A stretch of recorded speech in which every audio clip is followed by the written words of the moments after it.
हो, पर मन इंद्रियों की गुलामी से वो निकल ही नहीं पा रहा है, जो असली गुलामी है। सदगुरु कबीर हमें जागृत बनाते हैं, सही रास्ता देते हैं, अंधविश्वास पाखंड से निकाल करके सही जीवन जीना सिखाते हैं।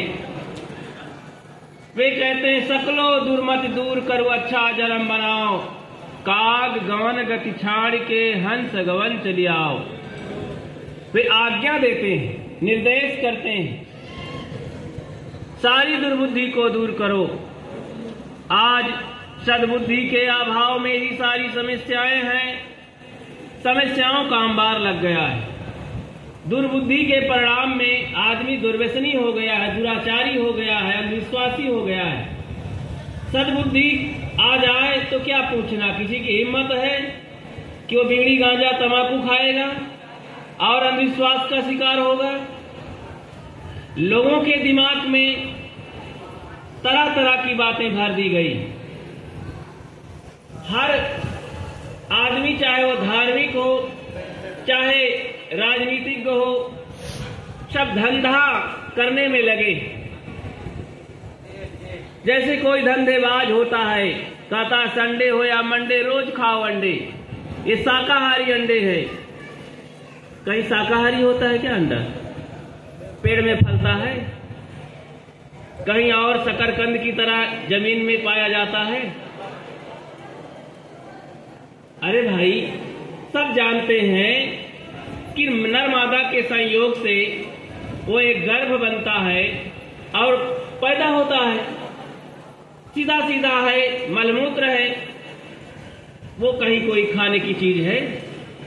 अरे वो तो छूने तक की चीज नहीं है, गंदगी है, कचरा है। लेकिन धंधा है ना, प्रचार करना है, उसका विज्ञापन करना है, बिकना चाहिए, उसे पैसे प्राप्त करना चाहिए।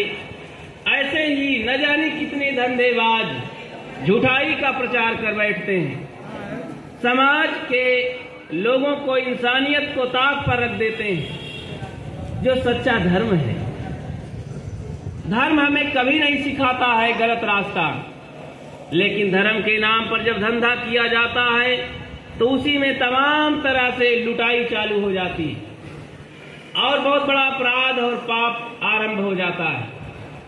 धर्म के नाम पर भी देवी देवता, ईश्वर परमात्मा, भगवान भवानी, पूजा पाठ, तमाम तरह के जागरण चलते हैं और क्या क्या होता है जग जाहिर है। आप सब उसके भुक्तभोगी हैं, कहीं न कहीं ठगाए हुए हैं अपनी जिंदगी में।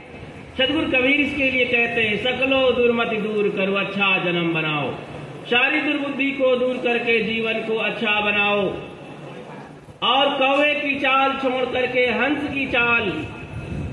सदगुरु अपनी वाणी में हंस बार बार याद करते हैं, मतलब नीर क्षीर ग्राही, नीर क्षीर का विवेक करने वाला इंसान हंस है।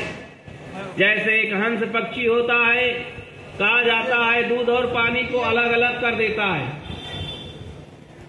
जो आदमी सही और गलत को, पाप और पुण्य को अलग अलग समझता है, विवेक करता है, जड़ और चेतन को अलग अलग करके चैतन्यता को मानता है, उसमें स्थित होता है, जड़ से हट जाता है, अलग हो जाता है, वो हंस है। इसलिए हमें हंस की चाल चलना है, गलत को छोड़कर